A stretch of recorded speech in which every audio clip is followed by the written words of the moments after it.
성부와 성자와 성령의 이름으로 아멘. 예수님과 어머니 하나 되신 성심을 통해 아버지 뜻 안에서 기도드립니다. 사랑하는 하나님 아버지, 저희가 듣겠습니다.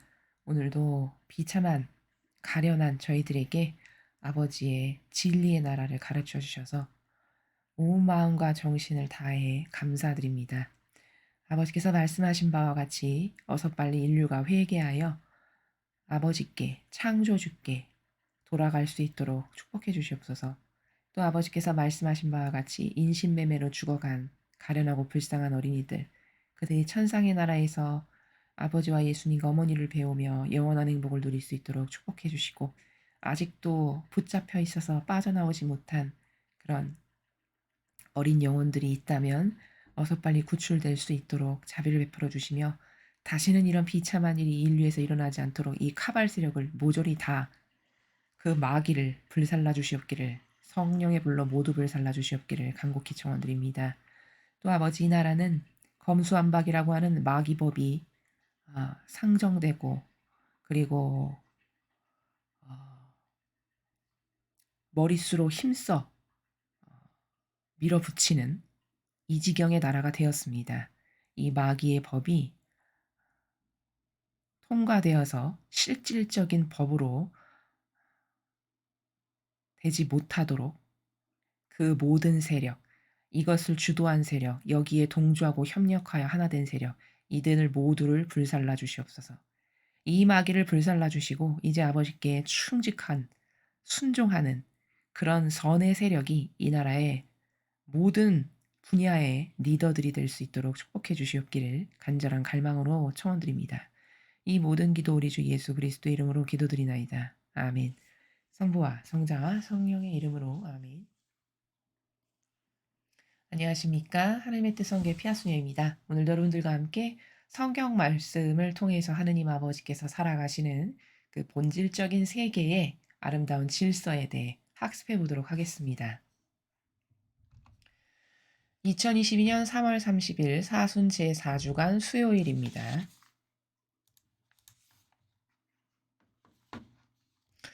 제1독서 이사야서 49장 8절에서 15절까지 말씀입니다. 주님께서 이렇게 말씀하신다. 은혜의 때에 내가 너에게 응답하고 구원의 날에 내가 너를 도와주었다. 내가 너를 빚어내어 백성을 위한 계약으로 삼았으니 땅을 다시 일으키고 황폐해진 재산을 다시 나누어 주기 위함이며, 갇힌 이들에게는 나와라 하고 어둠 속에 있는 이들에게는 모습을 드러내어라 하고 말하기 위함이다. 그들은 가는 길마다 풀을 뜯고 민둥상마다 그들을 위한 초원이 있으리라. 그들은 배고프지도 않고 목마르지도 않으며 열풍도 태양도 그들을 해치지 못하리니 그들을 가엾이 여기시는 분께서 그들을 이끄시며 샘토로 그들을 인도해 주시기 때문이다. 나는 나의 모든 산들을 길로 만들고 큰 길들은 도두어 주리라. 보라, 이들이 먼 곳에서 온다. 보라, 이들이 북녘과 서녘에서 오며 또 신임족의 땅에서 온다. 하늘아 환성을 올려라. 땅아 기뻐 뛰어라. 산들아 기뻐 소리쳐라. 주님께서 주님 백성을 위로하시고 주님의 가련한 이들을 가엾이 여기셨다. 그런데 시온은 주님께서 나를 버리셨다. 나의 주님께서 나를 잊으셨다 하고 말하였지. 여인이 제 젖먹이를 잊을 수 있느냐? 제 몸에서 난 아기를 가엾이 여기지 않을 수 있느냐? 설령 여인들은 잊는다 하더라도 나는 너를 잊지 않는다. 주님의 말씀입니다. 하느님 감사합니다.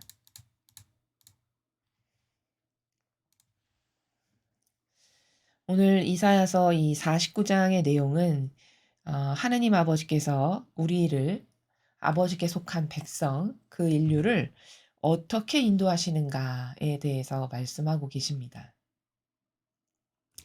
주님께서 이렇게 말씀하신다. 은혜의 때에 내가 너에게 응답하고 구원의 날에 내가 너를 도와주었다. 자, 이렇게 아버지께서 당신의 백성을 이끄시는데 때가 있다라는 거죠. 은혜가 내리는 때가 있고 또 구원과 관련된 때가 있고, 근데 그 때에 적합한 것을 아버지께서 그때그때마다 백성들에게 주신다는 그런 나라에서 지금 말씀을 하시는 겁니다. 내가 너를 빚어내어 백성을 위한 계약으로 삼았으니, 자, 내가 너를 빚어서 백성을 위한 계약으로 삼았으니, 여기 백성을 위한 계약은 누구를 두고 말씀하시는 걸까요? 그렇죠. 예수 그리스도. 이 백성을 위해서 예수 그리스도를 보내주셨다는 거죠. 이 백성과 계약을 맺으시기를 구원을 하기 위해서. 그래서 예수 그리스도를 보내셨다는 거고 땅을 다시 일으키고 황폐해진 재산을 다시 나누어 주기 위함이며 자 그렇게 해서 땅을 다시 일으키고 땅은 인류를 말합니다. 인류. 그러니까 황폐하고 피폐해진 죄악으로 가득한 희망 없는 그런 인류를 이제 다시 일으키고 누구 때문에? 예수님 덕분으로. 예수님이 오셔서 산 희생제물로 모든 것을 내어 바침으로써 구원의 문이 열려서 그래서 비참하고 가련하고 희망 없던 인류가 이제 다시 희망이 생기는 그 말씀을 하시는 거죠. 그래서 다시 일으키고 황폐해진 재산을 다시 나누어 주기 위함이며 황폐해진 재산 그러니까 희망을 잃어버려서 뭐 어느 것 하나 기댈 게 없는 그런 인류의 상태, 그걸 황폐해진 재산이라고 표현한 거죠. 근데 이제 그것을 다시 내가 너희들에게 나누어질 재산이 있고 예수님 덕분에 갇힌 이들에게는 나아라고 어둠 속에 있는 이들에게는 모습을 드러내라 하고 말하기 위함이다. 자, 여기 갇힌 이들, 어둠 속에 있는 이들 이게 다 누구냐면 주님 백성인데 프레임에 갇힌 거죠. 그렇죠? 그리고 어둠 속에 갇혀 있는 거죠. 그런 가련하고 불쌍한 아버지의 백성들에게 야, 그 프레임 잘못된 거야. 그거 진리 아니야. 진실 아니야. 오해야. 망상이야. 거기서 나와라. 그렇게 해서 건지시고 또 어둠 속에 있는 어둠 속에 그 죄악 가운데 악과 하나 되어 있는 영혼들에게 그 마귀를 몰아내시고 모습을 드러내라라고 말씀하시는 이렇게 이제 갇힌 이들을 건지시겠다는 거죠. 그러니까 이 말 구절의 요 첫 번째 문장은 자기 생각, 자기선, 자아, 기호, 정서, 경향 이런 것에 다 갇혀 있는 거거든요. 인류가.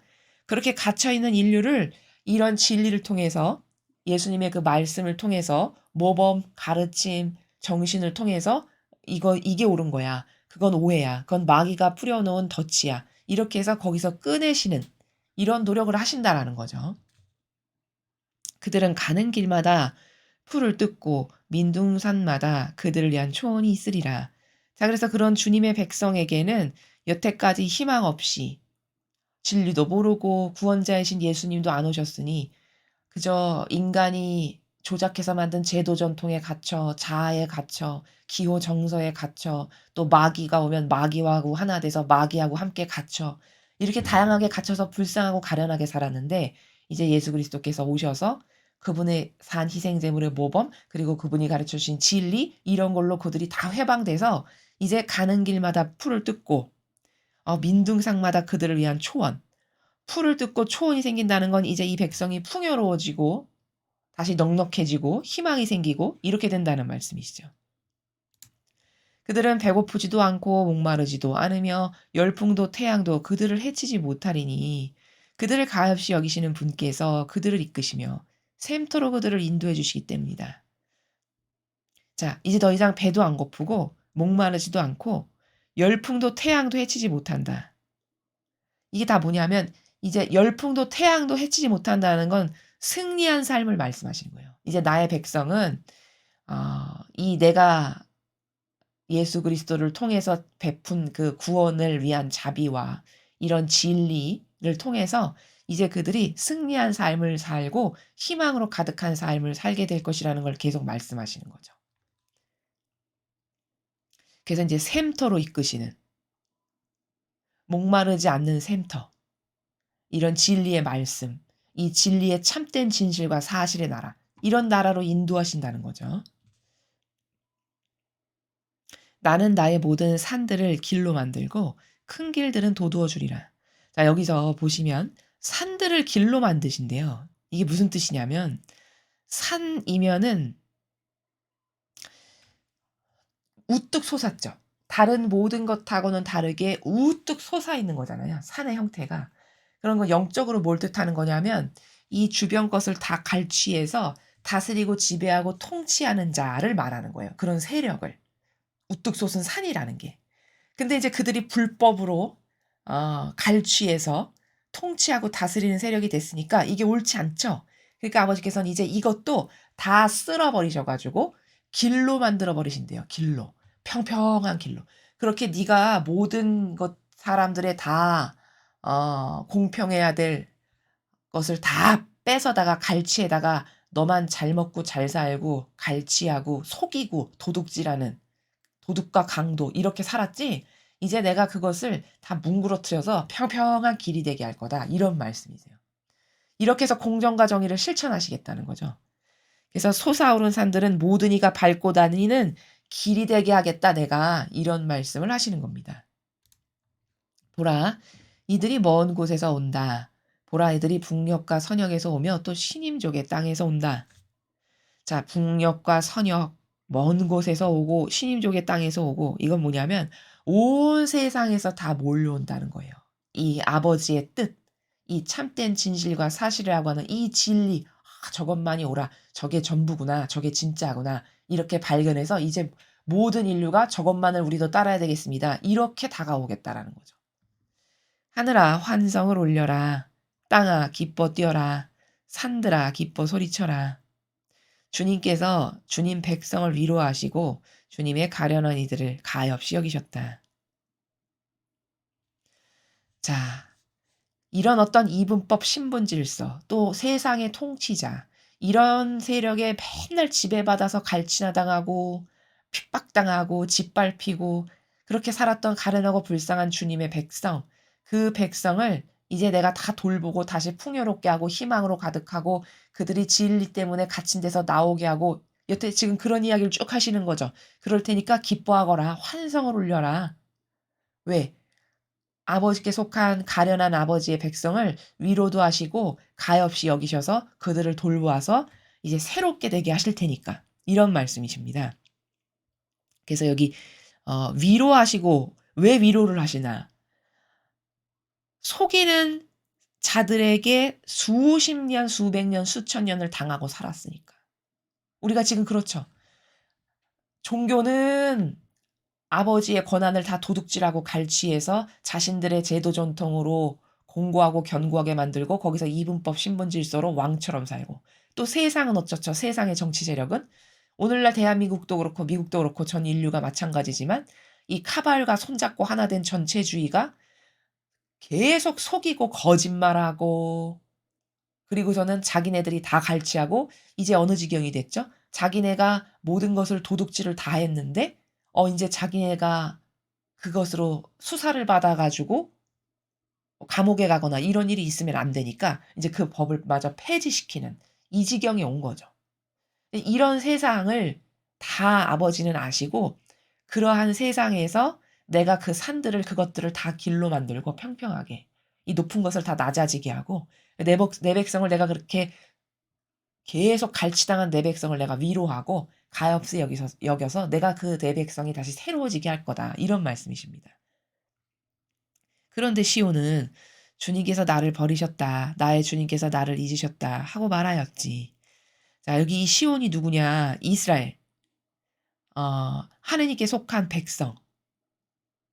근데 그 과거의 이스라엘이 아버지께 올바르게 반영을 못해서 똑바로 반영했을 때는 좀 돌보아 주셨는데 반영을 못하면 하느님은 가차없이 징계를 내리시죠.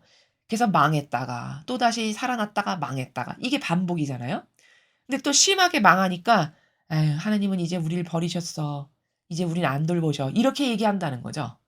아버지께 속한 백성이. 그런데 하느님께서 말씀하시기를 "여인이 제 젖먹이를 잊을 수 있느냐. 제 몸에서 난 아기를 가엾이 여기지 않을 수 있겠냐. 설령 여인들은 잊는다 하더라도 나는 너를 잊지 않는다." 그러니까 이 말씀은 지금 네가 처참하게 너의 잘못된 것과 하나 된 나쁜 반향 때문에 마귀와 하나 되고 동조하고 합력하는 반향 때문에 내가 너를 잠시 유배도 보내고 핍박도 당하게 하고 몽둥이를 휘둘러서 다 산산조각 갈기갈기 부숴버리고 내가 이렇게 했지만 그렇다고 해서 내가 너를 버리진 않는다. 여인도 똑바로 된 여인은 지 젖먹이를 안 버리지 않니? 그러나 그 부족한 인간도 그럴진데 난 어떻겠니? 설령 만에 하나 너의 어미는 너를 버리고 있는다 해도 나는 절대 너를 잊지 않는다. 이렇게 말씀으로 지금 끝맺으시고 계십니다. 그러니까 지금 봤을 때 한없이 비참하고 다 망한 것 같고 희망 없고 인간의 눈에는 그렇게 보이지만 오늘 이사야서를 통해서 보면 하느님께서 아버지께 속한 백성을 어떻게 앞으로 인도하시는가라는 것을 예언하신 거고 이것은 다시 말하면 에덴 동산이 다시 회복될 거다. 그래서 그 회복된 에덴 동산에서 살아가게끔 아버지께서 이끄시고 계시다. 이런 말씀을 하시는 겁니다. 근데 언제 뭐 그런 날이 올지 까마득하고 보이지도 않고 나라는 점점 나빠지는데요. 물론 유물론적이고 형상적인 차원에서 봤을 때는 그렇죠. 근데 이런 거 있죠. 세상에도. 그 숲을 보면은 성장했는지 안 했는지를 알 수 있지만 나무 한 그루를 이렇게 가까이 가서 보면 이게 자랐는지 어제와 오늘하고 다른 점이 뭔지 잘 모르잖아요. 그렇듯이 아버지의 다스림은 이렇게 좀 뒤로 물러나서 객관화시켜서 저기다가 멀리에다가 두고 숲을 보는 마음으로 성장을 살펴야 된다는 거죠. 숲을 보는 그 관점, 거시적 관점으로 지금 인류가 흐름이 어떻게 흘러가고 있는가. 성경은 이렇게 이렇게 오늘도 이사야 예언서를 통해서 이렇게 앞으로 이끄시겠다고 말씀하시는데 그렇게 가고 있는지. 근데 그렇게 가기 위해서는 이 발악을 하고 날뛰는 마귀를 세상에 완벽하게 다 드러내신 다음 그다음에 이제 처단하시고 없애시고 하는 요런 단계적 과정들이 필요하다는 거를 우리가 잘 알면은 인식을 알면 속지 않고 조급해하거나 뭐 다급해하거나 그래서 마음의 불안증을 갖거나 그렇지 않을 수 있다. 우리가 믿어야 되는 건 오로지 누누이 말씀을 드립니다만 이 성경의 말씀 또 아버지께서 지금 시대에 주시는 메시지 그것만이 우리가 목숨줄처럼 희망의 유일무이한 끈처럼 붙잡고 가야 되는 그런 것이다라는 것에 대해서 여러분들께서 어 인식이 아주 확고부동하고 명확하셔야 된다라는 것을 추가로 덧붙여서 말씀을 드립니다.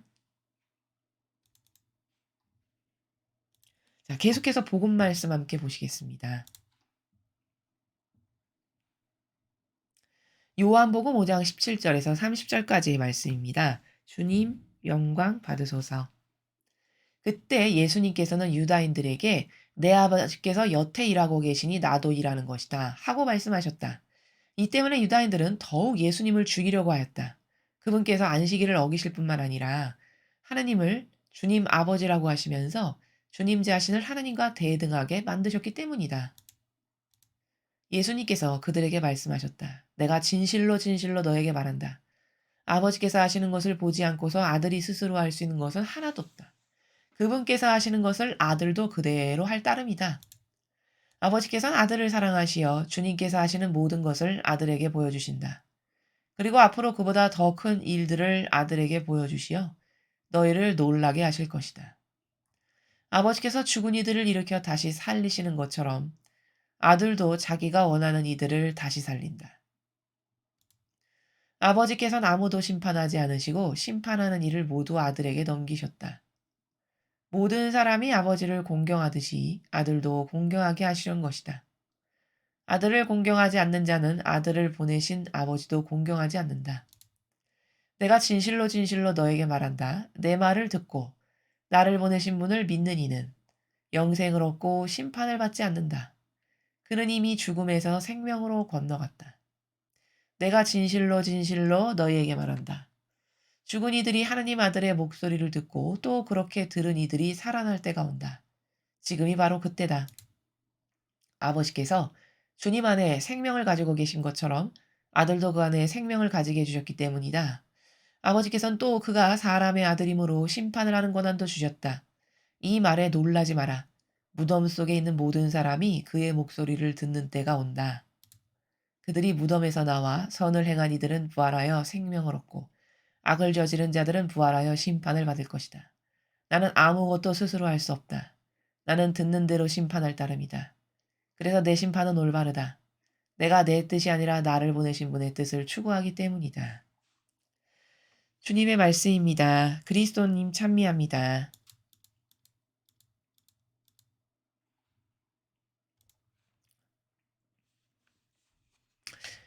오늘 이 요한복음은 그냥 이렇게 막연한 나라에서 쭉 읽으면 '어렵다.' 이렇게 느끼실 수 있을지도 모르겠습니다. 그 다른 복음하고 다르게 쪼끔 요한 사도의 복음이 어렵다라고 느껴지는 거는 왜 그러냐면 이 사도 요한이 인성이 굉장히 많이 배제된 사도였습니다, 다른 사도들에 비해서. 그러다 보니까 여기 인간적인 나라가의 향기가 잘 느껴지지 않아요. 다 본질, 천상의 나라, 근원 여기서만 기술하고 있기 때문에 쓰는 단어도 문장의 그 행간의 나라도 다 본질의 향기가 다른 복음서에 비해서 강해요. 그러다 보니까 본질에 익숙지 않은 사람은 읽으면 어렵고 형이상학적인 것 같고 이렇게 느껴지기가 십상인데 이제 그것은 그러한 연유에서 그런 거고 오늘 이 복음은 사실은 이 원리 하나만 딱 알면 너무너무 이해하기 쉬운 복음입니다. 자, 어떤 원리냐? 지금 요한복음 전체를 관통하는 원리, 이 5장 17절에서 30절 전체를 관통하는 원리는 뭐냐면요. 이겁니다. 하느님 아버지와 완전히 하나 되신 예수님의 증언이에요. 그러니까 하나님의 뜻을 모범으로 행하셨던 예수님의 모범이 어떠하셨는가.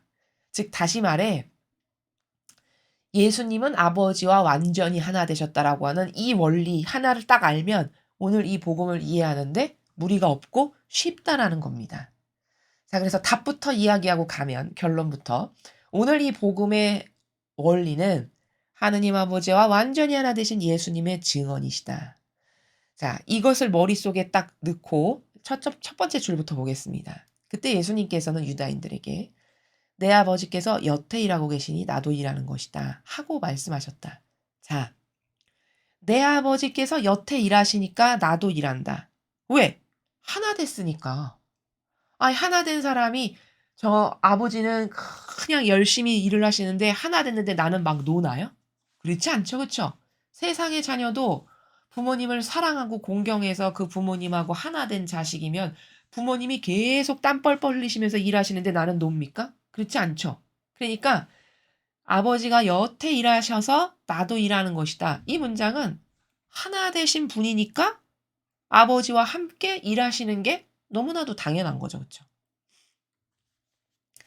이 때문에 유다인들은 더욱 예수님을 죽이려고 하였다. 그분께서 안식일을 어기실 뿐만 아니라 하나님을 주님 아버지라고 하시면서 주님 자신을 하나님과 대등하게 만드셨기 때문이다. 자, 18절을 보시면요. 이 유다인들이 이런 사고방식이 어디서 온 거냐. 이건 다 바리사 율법학자의 누룩을 받아먹어서 이렇게 병든 거예요. 이 유다인들의 사고방식이. 이게 지금 마귀적 사고방식인데 이게 어떤 마귀냐면 분석을 하면 마치 하느님을 자신들만 독점해야 되는 어떤 전유물 있죠. 하느님을 자신들의 전유물로 여기는 사고방식이에요. "야 난 선민이야. 너하고는 달라 수준이. 너는 뭐야. 나하고는 가까이 오지도 마. 나하고 너는 레벨이 달라." 막 이런 거 있죠. 그런 나라에서 지금 18절을 이야기하는 거거든요. 그렇게 전유물로 여기는 사고방식이에요. 그렇게 해서 자신들의 제도 전통이 아주 대단하고 막강한 그게 마치 하느님인 것처럼 섬기고 떠받들었던 이런 마귀적 사고방식. 이게 오늘날도 이 공산주의가 나라를 점령하면서 이것과 똑같은 행태가 이 나라에 굉장히 많이 보이는데 어디가 그러하냐면 여러분도 많이 느끼셨을 거예요. 예전하고 다르게 관공서에 가면은 특히 공무원이 무엇은 된다, 안 된다 이렇게 마치 자기가 결정권자인 것처럼 그렇게 텃세 부리고 띡띡거리는 이런 거를 좀 경험해 보셨는지 모르겠습니다. 저희는 그런 걸 많이 경험해 봤거든요. 이게 다 뭐냐면은 지금 요 18절의 유다인들의 사고방식과 똑같은 거예요. 자기가 뭐라도 되느냐. 착각 속에 살아가는 거죠 그러니까.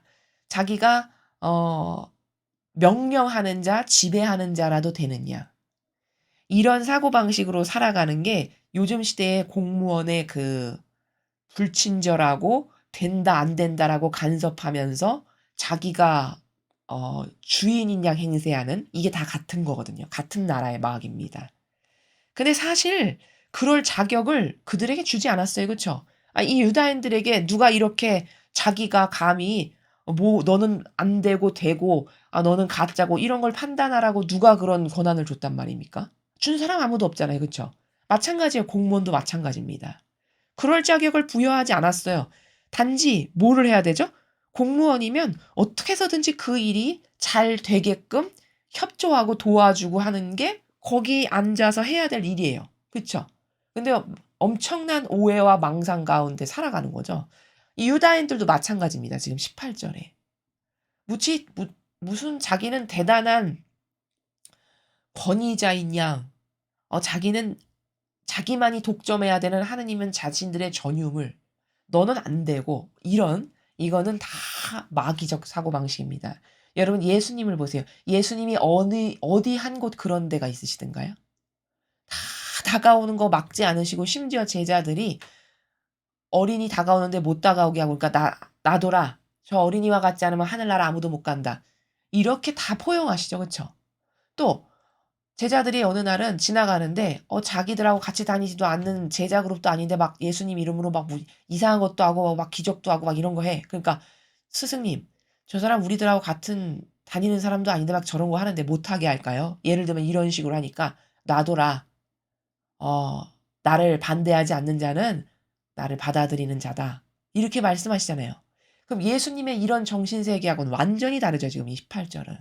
그래서 마귀라고 하는 겁니다. 그래서 이런 왜 악인가를 좀 분석해서 알아야 하고요. 예수님께서 그들에게 말씀하셨다. 내가 진실로 진실로 너에게 말한다. 아버지께서 하시는 것을 보지 않고서 아들이 스스로 할 수 있는 것은 하나도 없다. 그분께서 하시는 것을 아들도 그대로 할 따름이다. 왜? 하나 되신 분이니까. 내 뜻으로는 아무것도 안 한다. 이 말씀이에요. 지금 19절의 말씀이. 그렇죠? 아버지가 하시는 걸 보지 않고 스스로 내 마음대로 하는 건 하나도 없으시대요. 그대로 따라 하신다고 그러죠. 여기 보면. 이게 뭐냐면 하나 된 사람의 기본 마인드가 어떠해야 되는가가 나오는 거예요. 하나 됐다. 그러면 내 거 다 버리고 하나 되는 거지. 역겨운 내 자아를 가지고 저 아버지랑 하나 되겠습니다. 이거는 기본이 잘못된 겁니다. 스타트가 잘못된 거예요. 내가 하느님하고 하나 되고 싶고 예수님하고 어머니하고 하나 되고 싶어. 그럼 누구 뜻으로 하나 돼야 될까요? 내 뜻으로? 내 자아로? 말도 안 되는 거죠. 그 마귀가 뿌려놓은 수억만 가지의 논리 가운데 이건 불가능한 거죠. 내 거 다 버리고 참된 진실과 사실의 근원이신 아버지, 예수님, 어머니, 그 진리, 그 진실, 그 사실로 전 하나 되겠습니다. 이렇게 돼야 되는 게 맞다는 거예요. 지금 예수님도 그렇게 사시죠. 그래서 나는 아버지가 말씀하신 거, 아버지가 하시는 거 그대로 보고 하지 내 스스로 하는 거 하나도 없다. 이렇게 말씀하시는 겁니다. 아버지께서는 아들을 사랑하셔서 주님께서 하시는 모든 것을 아들에게 보여주신다. 그리고 앞으로 그보다 더 큰 일들을 아들에게 보여주셔서 너희를 놀라게 하실 것이다. 자, 계속 같은 행간의 나라죠. 다 보여주신대요. 하나 되신 분이니까. 그래서 그대로 하게끔. 이런 행간의 나라죠. 아버지께서 죽은 이들을 일으켜 다시 살리시는 것처럼 아들도 자기가 원하는 이들을 다시 살린다. 자, 아버지께서는 죽은 이를 살리시는 권한이 있으시죠. 근데 아들에게도 그런 권한이 있는 거죠. 원하는 이들을 다시 살린다라고 하셨으니까. 그럼 예수님에게 왜 이런 권한이 있으실까? 첫째, 완전히 하나 되셨기 때문에. 둘째, 산 희생제물로 자신을 완전히 내어 바치셨죠. 그러니까 완전히 내어 바치셨으니까 모든 이의 죄악을 끌어안아서 그 죄악을 배상보속했으니까 그 모든 이의 권한이 당연히 예수님에게 있어야 합당하죠. 왜? 그 모든 이들의 죄악을 다 배상보속하셨기 때문에. 그러니까 그 권한이 주어지신다는 거예요. 그래서 아버지가 권한이 있으신 건 당연한 거고 죽은 이를 살리시는. 근데 아들도 자기가 원하는 이를 살린다는 건 하나 되었기 때문에 그 권한을 주신 거고 그다음 두 번째 이유는 산희생제물로 완전히 다 내어 바치셨기 때문에 내어 바치신 그들의 권한이 예수님에게 있어야 되는 건 너무나도 당연한 사실이라는 거죠. 아버지께서는 아무도 심판하지 않으시고 심판하는 일을 모두 아들에게 넘기셨다. 심지어 심판을 아버지께서 안 하시고 그 일을 예수님에게 다 넘기셨대요. 이건 역시도 왜 그러셨을까? 왜 예수님은 모든 일을 심판할 권한이 있으실까요? 그렇죠. 모든 일을 위해 돌아가셨으니까. 산희생제물로 내어 바치셨으니까 그들을 심판할 권한이 자격이 충분히 되시는 거예요. 그래서 모든 권한을 넘기셨다는 거죠. 모든 사람이 아버지를 공경하듯이 아들도 공경하게 하시려는 것이다. 아들을 공경하지 않는 자는 아들을 보내신 아버지도 공경하지 않는다. 자, 여기 보십시오. 23절. 모든 사람이 아버지를 공경하듯이, 자, 하느님을 공경하면 아들도 공경해야 된다는 거예요. 왜? 하나 되신 분이니까. 용해되셨으니까, 완전히. 그렇죠. 예를 들어, 누가 여러분을 진짜 사랑하고 존중해요. 그럼 여러분의 자녀들도 똑같이 존중하고 사랑해야 그게 맞죠. 그쵸? 근데, 여러분에게는, 사랑합니다, 존중합니다, 이런데 여러분의 자녀를 막 무시하고 깔보고 막대해. 그럼 그게 여러분을 똑바로 존중하고 사랑하는 건가요? 아니죠. 그쵸? 그러면 여러분을 사랑하듯이 여러분의 자녀도 누군가 존중하고 사랑해 준다면 그거는 왜 그런 거예요? 그쵸? 여러분하고 하나 된 자녀니까 그 자녀를 사랑하는 게 곧 여러분을 사랑하는 거라는 올바른 관점이 있어서 그런 거죠. 그쵸? 마찬가지라는 거예요. 지금 여기도 똑같은 나라입니다. 만약에 하나님을 진짜 네가 사랑하고 공경해. 그럼 당연히 예수님도 공경해야 되는 거야. 왜? 그분하고 완전히 하나 되신 분이니까. 네가 예수님을 사랑하는 게 곧 아버지를 사랑하는 거고 아버지를 사랑하는 게 곧 예수님을 사랑하는 거야. 이 말씀입니다.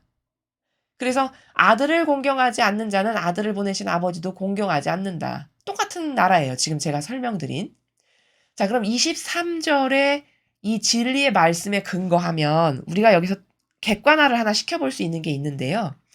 자, 성모님을 생각해 보죠. 여러분, 성모님은 하느님께서 인정하신 분입니다. 예수님의 어머니로 발탁하셨어요, 심지어. 그쵸? 그러면 하느님께서 인정하시고 선별하고 발탁하신 그 어머니를, 그런 성모님을 공경하지 않아. 그럼 그거는 곧 누구를 공경하지 않는 거죠? 그렇죠. 아버지를 공경하지 않는 것과 똑같은 거예요. 근데 여기에 이상한 교회 오해가 많죠. 그쵸? 그래서 마치 성모님은 막 하대하고 막대하고 인간이 왜 감히 하느님의 영광을 가로막어 이렇게 이런 나라에서 돼야죠. 아니 자기가 뭔데 왜 예수님보다도 더 높은 사람처럼 왜 이렇게 앞서고 그래. 마치 이런 나라에서 생각하는. 이거는 질서도 없고 사랑이 뭔지도 몰라서 그런 거예요. 여러분 이 세상에도 이런 이야기 있죠. 속담에 처가 이쁘면 처갓집 말뚝에도 절한다. 이런 말이 있습니다. 그 속담 아시죠? 그거 왜 그럴까요? 그건 무슨 뜻이에요? 그렇죠. 내 아내가 너무 이쁘고 사랑스러워. 그러면 내 아내와 관련된 모든 것을 다 사랑스럽고 이쁘고 다 존경하고 존중한다는 거예요. 그렇죠. 그럼 그 질서는 있으면서 왜 이런 것은 이해하기가 어려울까? 그쵸? 그래서 지금 23절에 근거하면 성모님을 누군가 공경하지를 않아. 존경하거나 공경하거나 사랑하지를 않아. 그러면 그거는 곧 하느님을 사랑하지 않고 하느님을 깔보고 하느님을 무시하는 것과 똑같은 거라는 거예요. 23절의 논고의 근거에서 똑같은 나라죠. 그렇죠? 이것에 대한 오해가 없어야 올바른 신앙생활을 할 수 있는 것이지 성모님은 인간이니까 감히 인간이 왜 앞에 나서서 그렇게 영광을 가리고 이런 사고방식은 참 정말 비참한 사고방식이에요. 질서도 없고 사랑이 뭔지도 모르는. 23절의 근거에서 성모님도 어떠한 관계성에서 존경하고 사랑해야 되는지를 말씀을 드렸습니다. 내가 진실로 진실로 너에게 말한다. 내 말을 듣고 나를 보내신 분을 믿는 이는 영생을 얻고 심판을 받지 않는다. 그는 이미 죽음에서 생명으로 건너갔다. 24절 내 말을 듣고 나를 보내신 분을 믿는 이는 영생을 얻은 거고 심판을 받지 않는다. 이미 죽음에서 생명으로 건너갔다. 자, 24절은 또 어떤 나라입니까? 그렇죠. 예수님을 믿었어. 내가 진정성의 나라에서 진실로 그랬으면 아버지를 믿은 것과 똑같으니 너는 이미 구원받은 거란다. 이런 말씀이세요.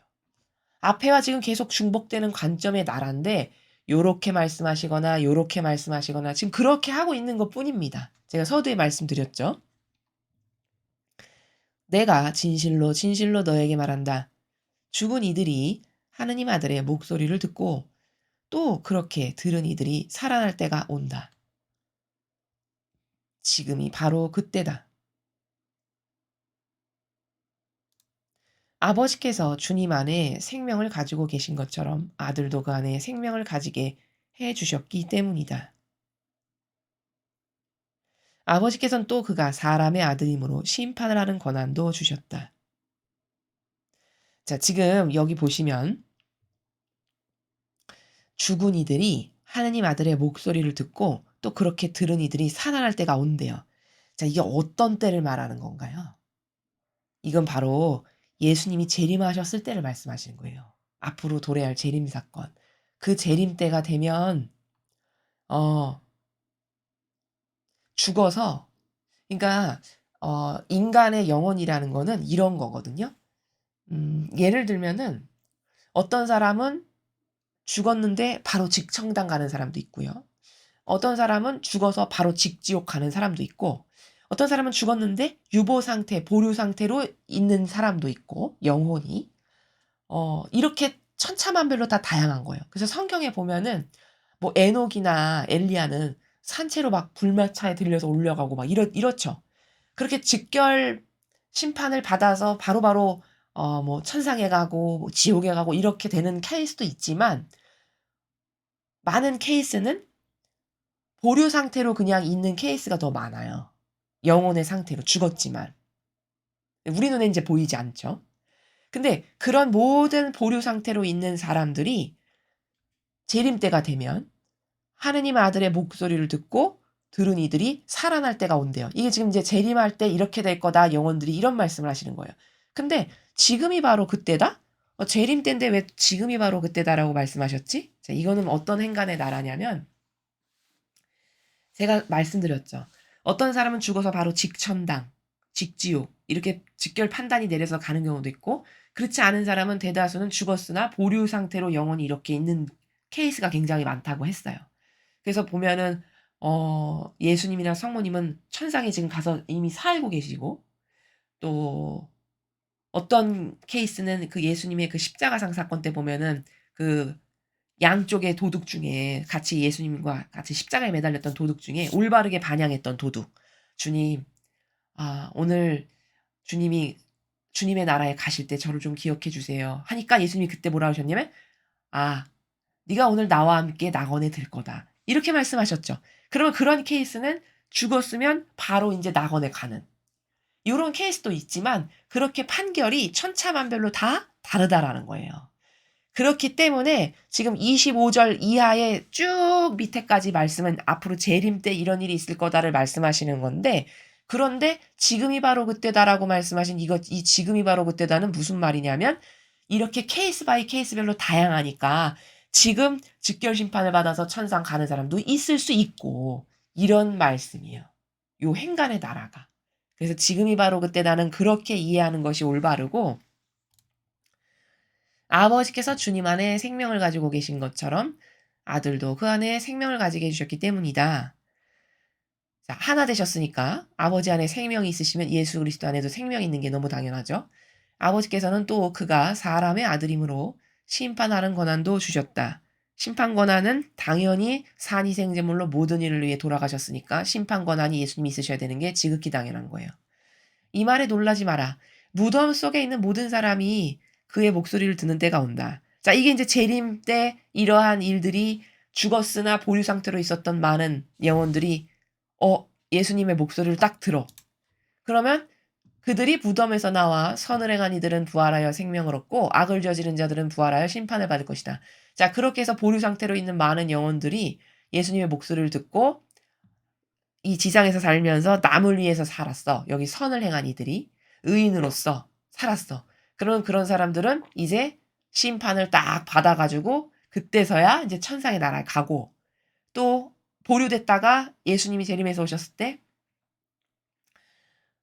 판결을 받았는데 악을 저질렀어.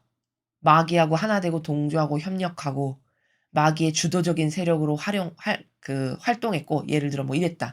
그렇게 해서 하느님 보시기에 너는 지옥 이러면 심판받아서 지옥 가고 이렇게 판결이 그때 가면 난다는 거죠. 보류 상태에 있는 모든 영혼들이. 나는 아무것도 스스로 할 수 없다. 나는 듣는 대로 심판할 따름이다. 그래서 내 심판은 올바르다.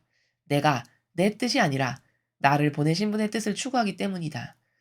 자, 심판할 권한을 주셨는데도 불구하고 자, 예수님이 얼마나 퍼펙트하시냐면 나는 듣는 대로 심판한대요.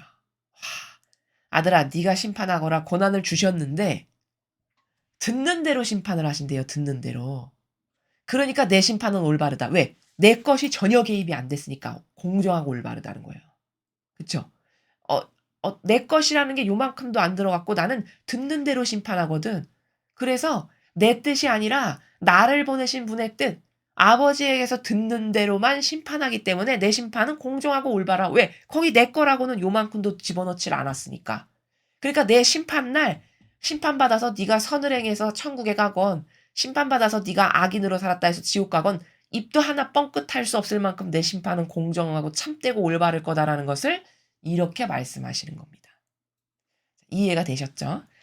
그래서 오늘 이 요한복음은 아버지와 완전히 하나 되신 예수님의 증언에 대해서 여러분께서 함께 보셨습니다.